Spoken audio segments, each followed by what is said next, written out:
Salvo escasas excepciones, los humanos del siglo XXI estamos obligados a intercambiar nuestro tiempo por dinero o a conseguir que alguien más lo haga por nosotros. Nos han convencido de que nuestras vidas dependen de la economía y que cualquier sacrificio vale la pena con tal de defenderla.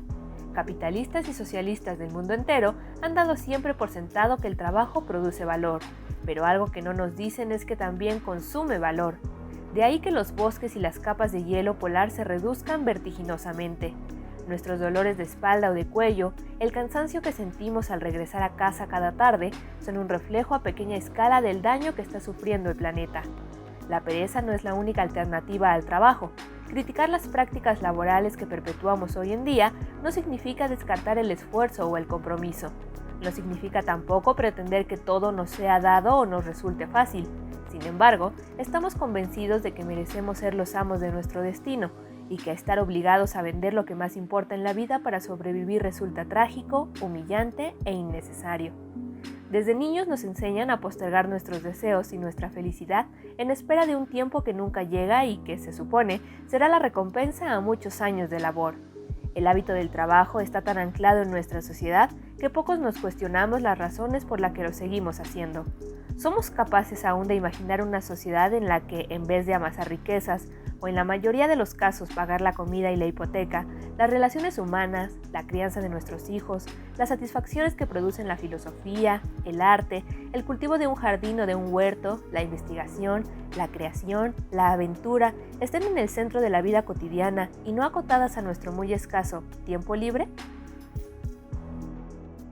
Muy buenas noches, pues mucho trabajo agradable nos ha traído este número de trabajo de la revista La Universidad. Es un ejemplar bellísimo que les aconsejo conseguir con un mural de Diego Rivera que se encuentra en Detroit, ciudad industrial entre todas, y que lo ha sufrido. Tenemos hoy el gusto de tener con nosotros a Bernardo Méndez Lugo. Él fue ministro de Servicio Exterior mexicano, ahora está en retiro. Desde el 2017 es director ejecutivo de la Fundación Promigrante América Sin Muros. Es experto en relaciones internacionales, sobre todo en ámbito académico, económico y comercial en Norteamérica y Centroamérica. Es consultor en migración internacional y reinserción laboral post-COVID-19. Y debo decirles que estoy resumiendo muchísimo, porque también es profesor, investigador, fundador de la UAM Xochimilco. Ha estado en numerosos países del mundo realizando distintas labores. Bernardo, ¿cómo te encuentras? Muchísimas gracias por la invitación, Yael, a la Universidad Nacional Autónoma de México, a la revista Universidad de México. Encantado de poder acompañarlos. Universidad que te vio como joven estudiante. Exactamente. Estuve aquí en la ahora vecina Facultad de Ciencias Políticas, aunque pues estuve en los 70s todavía en el edificio original, que fue un tiempo pues muy interesante en los años 70 con Víctor Flores Olea, ya fallecido, don Pablo González Casanova, que está por cumplir 100 años, y otras personalidades, Enrique González Pedrero, fueron maestros de esa época, Arnaldo Córdoba, así que pues gratos recuerdos de mis tiempos en la Facultad de Ciencias Políticas, Yael. Grandísimos nombres que mencionas, qué bonito recordarlos, y larga vida González Casanova. Pasemos un poco al tema que nos trae, y dentro de las decenas, a mí me gustaría saber, Bernardo, dentro de las decenas de misiones y consultorías que has realizado a lo largo de tu carrera, veo una clara veta de apoyo a la inserción o reinserción laboral, ya sea de estudiantes o escuelas que quieren integrarse al mundo laboral, ya sea de personas que dejan su país y migran a otro y desean también integrarse ahí a otro como México o Estados Unidos. ¿Por qué has trabajado en este tema? ¿Por qué ha sido de tu interés particular? ¿Qué hay ahí? Desde mis tiempos de estudiante aquí en la UNAM, estuve muy vinculado a abogados laboralistas, entre otros al maestro Mario de la Cueva.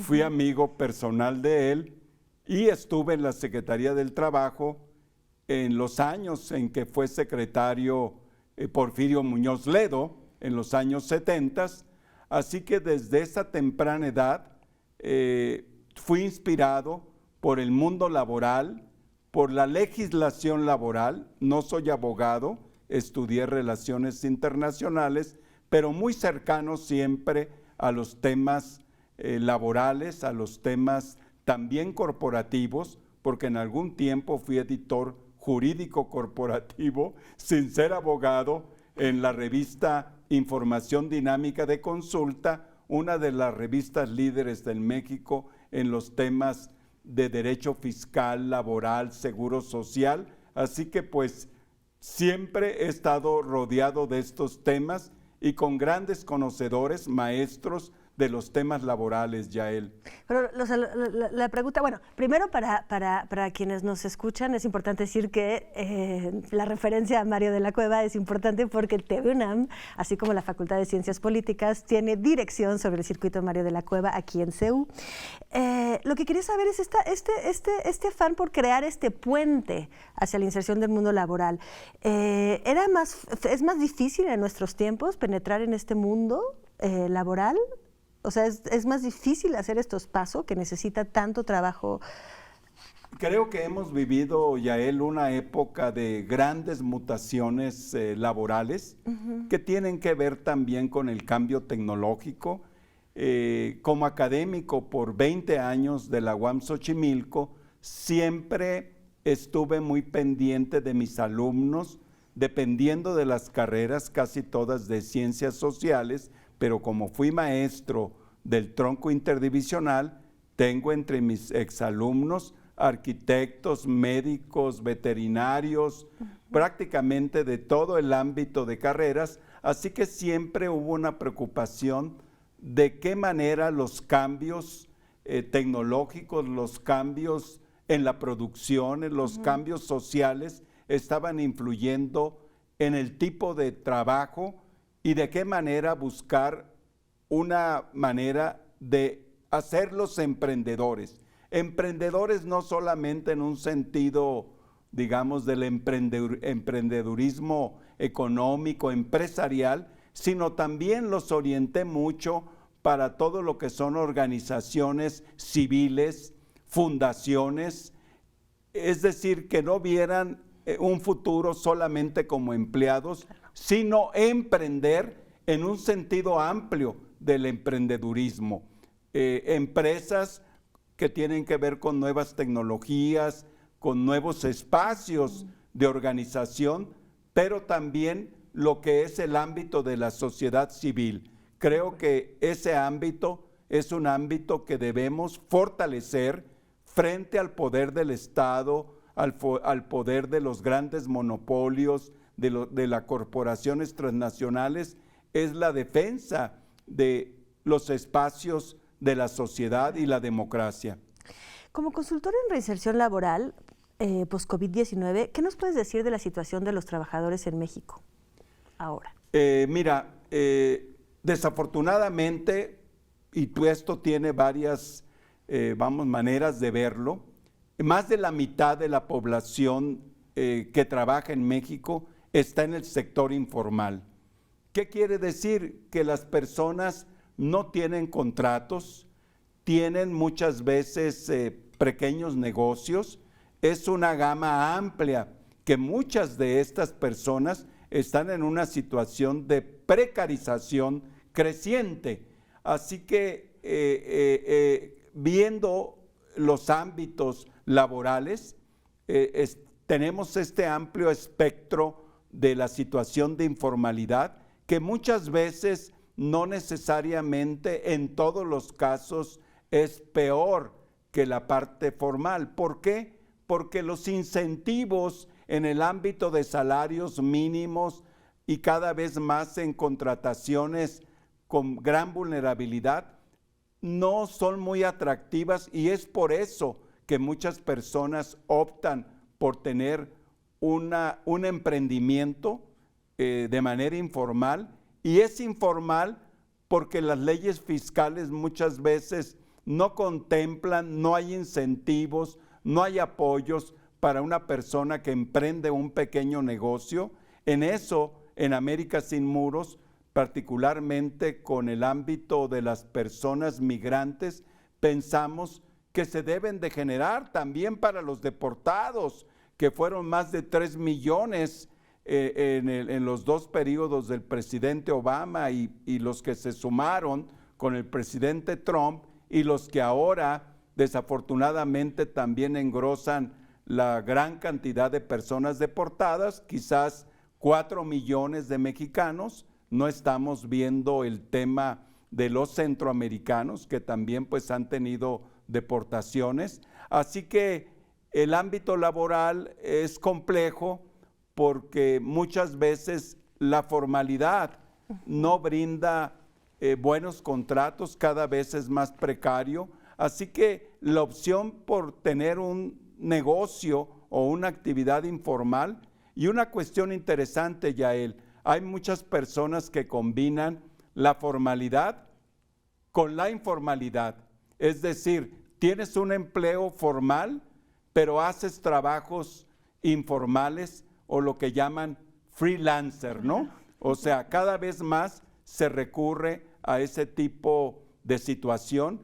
El trabajo en las plataformas tecnológicas, no solamente el reparto de comida, hay personas que escriben artículos, libros a través de plataformas, la renta de cuartos por lo que se llama el Airbnb y otra serie de plataformas. Ahí hay una zona gris también que cada vez más desde el punto de vista del sistema de administración tributaria, el SAT, se está buscando que los dueños de las grandes corporaciones de las plataformas como Didi, como Uber, como Rappi y las otras plataformas que también emplean cientos de miles de personas, creo yo que es pertinente explorar para esta era que estamos llegando post-COVID, de qué manera lo que ha sido este periodo ha afectado los derechos laborales. Ha habido enfoques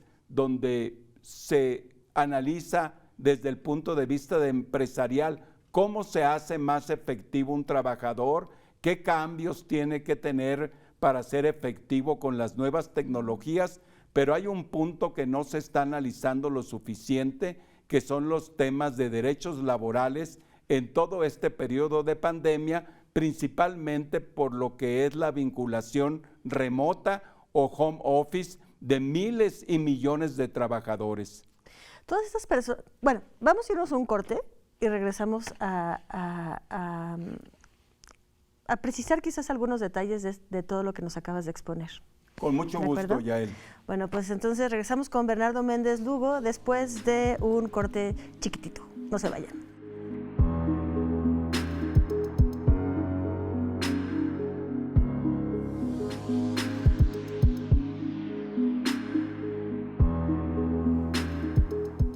Estamos de vuelta, estábamos hablando con Bernardo Méndez Lugo de la situación laboral en México post-COVID-19, la informalidad, la formalidad, la situación híbrida de muchas personas y también de estos nuevos empleos que en realidad ya existían, pero conocieron un auge muy grande ahora con la pandemia, que son los de mensajería, entrega de alimentos, reparto, todo lo que se hace a través de plataformas.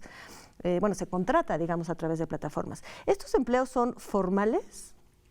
Mira, desde el punto de vista de lo que son impuestos, me comentaba una persona joven que está en plataformas de Rappi, de Didi, de Sin Delantal, etcétera, para el reparto de alimentos principalmente, de que ellos tienen que tener un RFC, un registro federal de causantes, para trabajar en la mayor parte de las plataformas.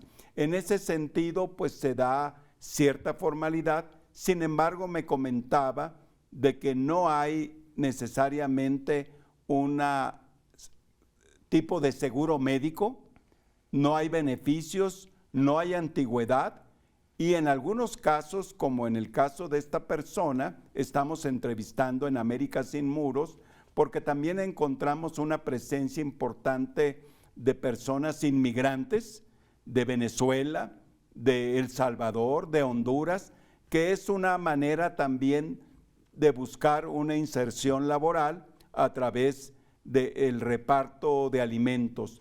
Y en ese sentido, al no contar con beneficios, o sea, no hay contratos, se les denomina prestadores de servicios. Es decir, no se les reconoce como empleado, como un asalariado, sino como una persona que presta un servicio, y en ese sentido, pues podríamos decir que es un tipo de freelance, o sea, un trabajo ocasional o considerado ocasional, lo cual también pues le da una vulnerabilidad y una precariedad laboral muy grande. Estamos hablando de cientos de miles de personas trabajando en estas plataformas. Y son además muy jóvenes. En realidad, la edad promedio anda entre 18 a 25 años, una buena parte, aunque notamos, yo he estado observando la llegada de ellos a los lugares donde recogen la comida,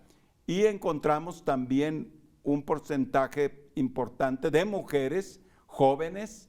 Una parte importante reparten en motocicleta, otros en bicicleta. Así que yo creo que ahí hay una serie de situaciones que ya en las redes sociales han trascendido por los accidentes de tránsito, y que no hay una responsabilidad de estas empresas, de estas plataformas, para atender debidamente pues todos los derechos laborales. Así que la pandemia, con el crecimiento de estos empleos, se ha significado también un incremento de situaciones adversas para los trabajadores que también están en home office o en trabajo remoto. Definitivamente que muchas personas están con tiempos de conexión prolongados, más de las 8 horas obligatorias para un empleo normal, y todo eso no lo cubre la empresa. Vacaciones, accidentes de trabajo, hay empresas que sí han venido cumpliendo, no es general. Sin embargo, creo que sí debe haber una voz de alarma, Yael, en todas estas situaciones nuevas, y lo que viene para el 2022, cuando entremos a una era post-COVID. Todavía creo que pues debemos estar atentos a las situaciones de pandemia y posibles situaciones nuevas de pandemia, hablando pues desde el punto de vista sanitario y de política pública, de salud pública. Creo que pues sí tenemos que estar atentos a los nuevos riesgos sanitarios que pueden venir por los cambios que se han generado en situaciones de cambio climático y otras situaciones que pues no habíamos advertido y que tienen un peso importante en el surgimiento posible de nuevas pandemias, Yael. Sí, de nuevas pandemias y también de movimientos de población. Estamos hablando también de migrantes que se insertan en el mercado laboral en condiciones pues, siempre desventajosas, por supuesto. El cambio climático, las epidemias, las crisis, todo eso mueve a gente y la trae también a nuestro país. Y te quería preguntar si hay trabajos específicos, o sea, como para este determinado sector de la población, que son los migrantes. Están, por supuesto, estos oficios de reparto. ¿Dónde más se insertan los migrantes? Y también qué movilidad, qué posibilidades y movilidad tienen dentro de la sociedad mexicana. Sí, muy buena pregunta, Yael, porque como son diferentes tipos de antecedentes culturales de los migrantes, por ejemplo, en el caso de haitianos, la inserción laboral y el emprendimiento ha sido muy exitoso. Hay que ver el caso de Tijuana, donde han logrado una inserción y una adaptación y empatía con las poblaciones locales. Recordemos que en algunas situaciones se han generado desafortunadamente actitudes xenofóbicas, actitudes antiinmigrantes, por situaciones en las cuales se generan problemas en la localidad, como el caso de Tapachula. Tenemos ahí aliados de América Sin Muros con la Fundación de Mujeres Migrantes, la Fundación Chapaneca, que busca hacer talleres, hacen talleres más centrados hacia mujeres, y también Espacio Migrante en Tijuana, donde una joven profesional pues también está haciendo un esfuerzo. Creo que hay muchos ejemplos que hay que reconocer. En el caso de la red jesuita de albergues, son más de 100, Yael, y han sido muy importantes ante la ausencia de políticas públicas coherentes de parte de gobiernos estatales, federales, que ha sido pues muy poco el apoyo. Ha habido algo de apoyo, pero no en la cantidad y proporción que las grandes cantidades de personas que llegan. Así que dependiendo de los orígenes culturales, de calificaciones, un tema que nos interesa a nosotros en América Sin Muros es también de los deportados, porque vienen con calificaciones aprendidas en Estados Unidos, sea en cocina, sea en atención en restaurantes, en fin. La lengua. La lengua también, que muchos de ellos se han contratado ahí en el nuevo LA, cerca del Monumento de la Revolución, donde aquí en la Ciudad de México, pero creo que en diferentes ciudades hemos estado viajando a Tijuana, a Tapachula, hemos observado esos flujos y dependiendo también de esos antecedentes educativos, culturales, de formación, pues es la inserción. ¿Qué se responde? Hablabas de xenofobia, de ciertos choques culturales que ha habido y de cierto rechazo de parte de la población, que no es específico de México, creo que lo vemos en todo el mundo. ¿Qué se responde a una persona que se opone a abrir las puertas del país sobre pretexto de que no hay suficiente trabajo y que los migrantes, refugiados, deportados quitarán lo poco que haya a los mexicanos? ¿Qué se les dice ante este argumento? Tú sabes que este discurso en México ya lo conocemos particularmente porque hay grupos de población en Estados Unidos, afortunadamente pequeños, que tienen estos argumentos que fueron también de alguna manera alimentados por el expresidente Donald Trump, o sea, ese nativismo y esa idea de la competencia laboral, hablando de criminales, de violadores.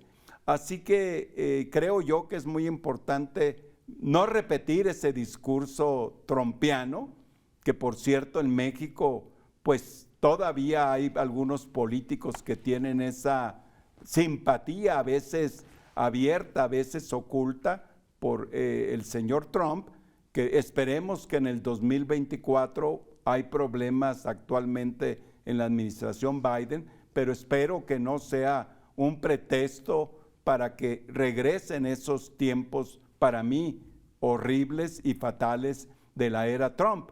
Así que en ese sentido, la xenofobia tampoco es generalizada. Hay que tener también una serie de, yo creo que corresponde a muchas entidades públicas, privadas y de la sociedad civil, crear conciencia a nivel de las escuelas, de la educación pública, de la educación privada, para que no se desarrollen pues patologías en realidad, ¿no? Pero a nivel laboral, digamos, ¿es falso? O sea, ¿hay poco trabajo en México o podemos organizarnos y tener trabajo para todos? Yo creo que hay oportunidades. Recordarás que uno de los programas insignia del gobierno actual, a través de la Secretaría del Trabajo y quizás pues la más joven representante del gobierno federal, la licenciada y maestra Luisa Alcalde, porque también pues es abogada por la UNAM y tiene una maestría en políticas públicas de la Universidad de Berkeley. Nosotros estamos muy pendientes de analizar los perfiles de quienes están a cargo de las políticas laborales, como este programa de Jóvenes Construyendo el Futuro. Han sido aproximadamente 2 millones, la mitad mujeres, de jóvenes aprendices, y ahí hemos notado de que de esos 2 millones probablemente todavía hay algunos que están pues en este proceso de aprendizaje. Teníamos datos al inicio del programa, quizás con el primer millón, de que solamente el 22% habían obtenido un empleo. Nosotros como América Sin Muros hemos pugnado para que los deportados se integren, los deportados jóvenes, menores de 30 años, y también los migrantes jóvenes pudieran integrarse a este programa, pero ha faltado, creemos, lo hemos difundido en webinarios que los pueden ver en YouTube, entrando a América Sin Muros. Tenemos estos seminarios virtuales, en inglés conocidos como webinars o webinarios en español, y ahí hemos discutido el tema de que se requiere más emprendedurismo, más instrumentos que tengan los jóvenes para poder emprender un negocio, pero también los apoyos tecnológicos, financieros, de crédito, para que puedan salir adelante. Quiero comentarte, Yael, que ha habido durante la pandemia una gran cantidad de pequeños negocios que, a pesar de condiciones adversas, han sobrevivido y se han desarrollado muchos pequeños negocios, sector alimenticio, sector salud. Creo yo que sí hay lugar para todos en el ámbito del empleo. Pues bueno, muchísimas gracias. Pues gracias por terminar con esta nota positiva. Yo también lo creo. Muchas gracias a la revista Universidad de México y felicidades por este número dedicado al trabajo. Lo recomiendo ampliamente y en general que puedan también revisar. Creo que tienen las redes, ¿verdad? Y tienen el acceso digital a la revista. Sí, la revista está gratuita en la red. De hecho, está el PDF de la revista también. Es más bonito tenerlo en papel y suscribirse, pero ahí está la revista completa. Y bueno, pues muchísimas gracias, Bernardo, y muchísimas gracias por todo el trabajo que realizas en favor del trabajo en este país, de los migrantes y de pues la gente precarizada. Te seguimos. Muchas gracias. Estaremos visitando California, probablemente Chicago, donde hay grandes comunidades mexicanas. Esperamos regresar a Guatemala, a El Salvador, donde también estuve. Así que pues encantado por estar con tu público en este programa de la revista Universidad de México. Estupendo, muchísimas gracias y bueno, nos vamos. Nos vemos la próxima semana.